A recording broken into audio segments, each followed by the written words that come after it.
Tonight, FBI and ICE raid Somali mansion in LA. $1.9 billion trafficking empire exposed. What you are about to hear is not speculation. It is documented federal evidence. At 11:47 p.m., federal agents executed simultaneous raids across Los Angeles County targeting the largest human trafficking and migrant smuggling network ever uncovered on American soil. The scale of what they discovered will shock you. A criminal empire worth $1.9 billion. Spanning 3 continents. Connected to a Somali-linked cartel operating inside the United States. And at its center, a network so deeply embedded in local government and law enforcement that federal investigators are still counting the bodies of compromise. This is the story of Operation Phantom Gateway. The story of how a cartel turned a city into a fortress. And how federal agents tore it down in 72 hours. The morning briefing at FBI headquarters in Los Angeles was tense. Deputy Special Agent Marcus Reynolds stood before 40 investigators at 6:15 a.m. on December 15th. The screens behind him displayed a single photograph. A $2 million Bel Air mansion. Marble columns, iron gates, perfectly manicured lawns. The kind of place that looks like legitimate wealth. It was not. For 18 months, federal agencies had been watching this property. The FBI, the DEA, Homeland Security, ICE. They watched shipments arrive at night. They watched migrants being loaded into panel vans. They watched encrypted phone calls and money transfers flowing to offshore accounts. They compiled documents. They built a case that would reshape how America understood organized human trafficking. But what they were about to discover inside that mansion would exceed anything they had imagined. At 11:47 p.m. that same night, the operation commenced. 4 SWAT teams hit the Bel Air mansion simultaneously from 4 directions. The fog rolling in from the Pacific Ocean made visibility almost zero. The only sounds were the squeals of tires, the crack of the battering ram, and the sharp commands of federal agents moving like shadows through darkness. Flashbangs detonated inside the main structure. Windows shattered. Suspects scattered like roaches when the lights came on. Inside the foyer, agents discovered 17 people being held against their will. Some had been there for 3 weeks. Some for 6 months. Their passports had been confiscated. They had been promised jobs in construction and hospitality. Instead, they were being sold to the highest bidder. Their labor, their bodies, everything was for sale. But that was just the surface. In the basement level, accessed through a hidden door disguised as a wine cellar, federal agents found something they did not expect. Server farms. Encrypted communication hubs. Master ledgers written in code. Photographs of government officials. Shipping manifests. Border crossing schedules. And sealed steel boxes containing over $6 million in cash, cryptocurrency wallets, and bearer bonds. The agents knew immediately. This was not just trafficking. This was command-level operation. This was cartel infrastructure. At the same moment the Bel Air mansion was being breached, ICE teams were hitting a network of safe houses across Los Angeles. A residential property in Koreatown where migrant women were being held for sexual exploitation. A warehouse in Commerce where 30 tons of counterfeit goods were being stockpiled as cover for human cargo movements. A logistics hub near the port of Long Beach where shipping containers were being modified to conceal people in hidden compartments no larger than coffins. The raids were coordinated, precise, and devastating. By 2:33 a.m., federal agents had seized 847 kilos of heroin, 41 kilos of fentanyl, 200,000 fentanyl pills distributed through a fake pharmaceutical operation. $18 million in cash discovered in hidden safes and buried in the walls of properties across the city. 43 individuals arrested. And evidence so detailed that it told a complete story of criminal conspiracy. But inside the Bel Air mansion, in that sealed steel box recovered from the basement, investigators found something else. Hard drives. Encrypted. Heavily protected. And when they finally cracked the encryption at FBI headquarters 3 days later, what emerged was a mastermind. Not a street-level cartel operative. Not a regional boss. Someone far higher. Governor Marcus Whitmore. The governor of California. The man responsible for sanctuary policies. The man who had created state protections for illegal aliens. The man who had positioned California as a haven for human trafficking networks to operate without fear of state interference. And the evidence was irrefutable. Digital signatures on smuggling contracts. Authorization codes on border crossing schedules. Wire transfers from offshore accounts to his private numbered accounts in Switzerland and Singapore. Encrypted messages discussing the tactical movement of migrant convoys through ICE checkpoints. This was not corruption. This was command-level collusion.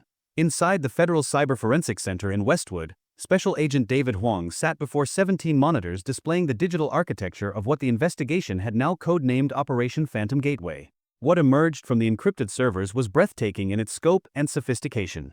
The trafficking network utilized a complex web of shell corporations: Phantom Horizon Logistics, Pacific Gateway Imports, New Dawn Migration Services, Beacon Hills Charitable Foundation. Each entity existed on paper only. Each had bank accounts, tax filings, legitimate appearing invoices. But each was a financial pipeline funneling money extracted from human misery. The money flows told the story. Migrants were charged between $8,000 and $30,000 per crossing. They were promised legitimate employment. Instead, they arrived in Los Angeles to discover they were now indebted to the cartel. The promised jobs did not exist. They were forced into labor bondage. Construction sites where they worked 18-hour days for no pay. Agricultural operations in the Central Valley where they were held in conditions approaching slavery. Commercial sex trafficking operations where the youngest victims were sometimes as young as 13 years old. The money extracted from their labor was then laundered through a network of restaurants, nail salons, massage establishments, and transportation companies. Small transactions, designed to avoid triggering federal reporting requirements. The funds then moved to larger entities, real estate holdings, investment accounts, and finally, offshore transfers to accounts in the Cayman Islands, Panama, and Somalia. Millions of dollars flowing out of California toward financial safe havens. And then, according to intercepted communications, significant portions were being wired to accounts controlled by Salim al-Hassan, a known al-Qaeda affiliate operating out of Mogadishu, a man connected to Al-Shabaab, a terrorist organization that had claimed responsibility for attacks across East Africa. The trafficking network was not just enriching Governor Whitmore and his co-conspirators. It was funding international terrorism. Agent Huang pulled up a master diagram. It displayed every connected entity, every transaction, every corrupt official. The visual was so complex it looked like a galaxy of criminal activity. At its center were the names of those running the operation: Governor Marcus Whitmore, his Deputy Chief of Staff, Victoria Chun, Los Angeles Police Commissioner Robert Garrison, 2 Federal Border Patrol agents, a Los Angeles County Sheriff's Lieutenant, a California State Legislator, 17 others. Together, they had engineered what federal investigators were calling the most sophisticated human trafficking and migrant smuggling network ever documented on American soil. They had turned California into a fortress for the cartel, a place where the rule of law had been inverted, where protecting criminals had become official policy, where the system itself had been weaponized against the victims it was supposed to protect. At 6 a.m., command centers lit up across Southern California. The FBI's Strategic Operations Center in Los Angeles, the DEA's regional headquarters, ICE's Enforcement Division, the United States Attorney's Office for the Central District of California. Every screen displayed a digital map of Los Angeles County. Pulsing red markers identified every location connected to the trafficking network. 47 targets, spread across 5 counties, reaching into Orange County, Ventura County, Kern County, and San Bernardino County. The operation name was announced: Phantom Gateway Enforcement Phase. Federal officials described what was coming next. Over 1,000 federal agents from the FBI, DEA, ICE, and Department of Homeland Security would be mobilized. 12 SWAT teams, 4 helicopter units equipped with night vision and thermal imaging, backup from the California Highway Patrol, support from state law enforcement. The operation would commence in exactly 4 hours. At 10 a.m. that morning, the largest coordinated federal law enforcement operation in California's modern history began. Raids erupted simultaneously across the state. An underground gaming house in downtown Los Angeles where migrant women were being held and sexually exploited. Agents breached the reinforced doors. They found 93 women in a subterranean level. 22 were minors. They found ledgers documenting every transaction. Names, amounts paid, services rendered. The evidence was overwhelming. 200 miles north, federal teams hit a massive agricultural complex in Kern County. The facility spanned 40 acres.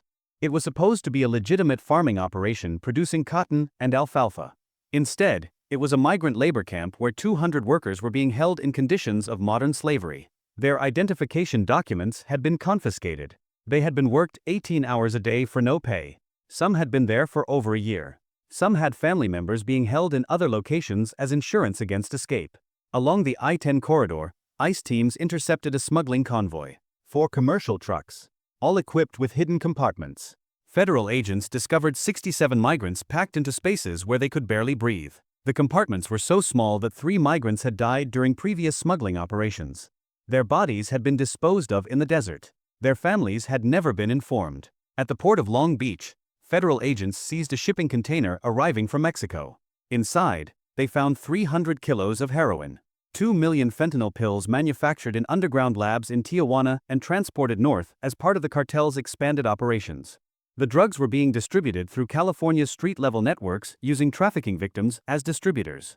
If they failed to move the product, their family members would be harmed. The heroin, the fentanyl, the migrant smuggling, the human trafficking, the sexual exploitation, the labor bondage. It was all connected. It was all part of the same operation.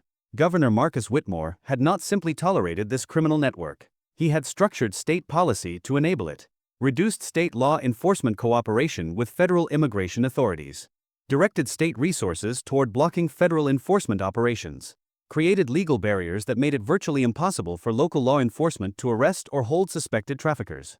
In 72 hours, federal agents arrested 214 individuals.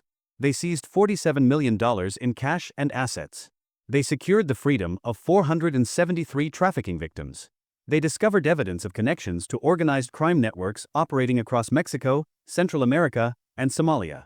And they began the process of dismantling the political protection that had allowed this criminal empire to flourish. But the most damaging discoveries came later. Inside the servers recovered from the Bel Air mansion, investigators found evidence of something even darker. A shadow law enforcement system. A parallel police force controlled by the cartel and Governor Whitmore. Certain LAPD officers had been compromised. They provided advance warning of federal raids. They altered patrol routes to create corridors where trafficking convoys could move undetected. One sergeant, Thomas Delgado, had received $200,000 to feed the cartel information about ICE operations. Another officer, Marcus Flynn, had accepted $70,000 to falsify reports about missing migrants. When investigators interviewed him, he admitted that he knew exactly what was happening. He had seen the victims. He had known they were being exploited. He had chosen money over conscience. Border Patrol agents had been compromised as well. 2 agents stationed at the San Isidro crossing had been paid by the cartel to wave certain vehicles through without inspection. Those vehicles had contained migrants destined for trafficking operations. In 18 months, they had facilitated the passage of over 2,000 victims into the United States. A federal judge, Patricia Stromberg, had issued orders sealing criminal records for known cartel members. She had accepted bribes totaling $500,000 to ensure that prosecutions against the cartel's operatives were dismissed or delayed. When federal agents arrested her at her home in Pasadena, she did not resist. She knew the evidence was irrefutable. The corruption extended deeper than anyone had initially understood. It was not limited to a few compromised individuals. It was systemic. It was embedded. It was designed to protect the cartel and ensure that Governor Whitmore's political legacy remained untouched. Federal investigators documented the pattern with crushing clarity. When honest officers tried to report trafficking or smuggling activity, they faced retaliation. When federal agencies requested cooperation from California State Police, their requests were blocked by Whitmore's office. When nonprofit organizations tried to help trafficking victims, their funding was mysteriously cut. When journalists began investigating the cartel's operations, they received intimidation calls. One reporter's car was firebombed. The message was clear. Silence was demanded. Cooperation was compulsory. Resistance was dangerous. This was not a police force. This was an organized crime apparatus wearing a badge. As the federal investigation expanded, the geographic scope of the trafficking network became clear. This was not a California-only operation. The network extended across the entire western United States. Connections to operations in Seattle, Portland, Denver, Phoenix, Las Vegas. Each city had a trafficking hub. Each hub was connected to the central cartel infrastructure controlled by Governor Whitmore. The logistics were sophisticated and scaled. Migrants would be collected in Mexico and Central America. They would be transported north through established smuggling routes controlled by cartel members. Upon reaching the United States, they would enter a pipeline managed by Whitmore's network. They would be distributed to labor camps, sexual exploitation operations, construction sites, and agricultural facilities across multiple states. Approximately 8,000 to 10,000 migrants per month were flowing through this network. Each person represented $8,000 to $30,000 in trafficking revenue. That translated to between $64 million and $300 million per month, $360 billion per year. An operation of staggering scale and brutality.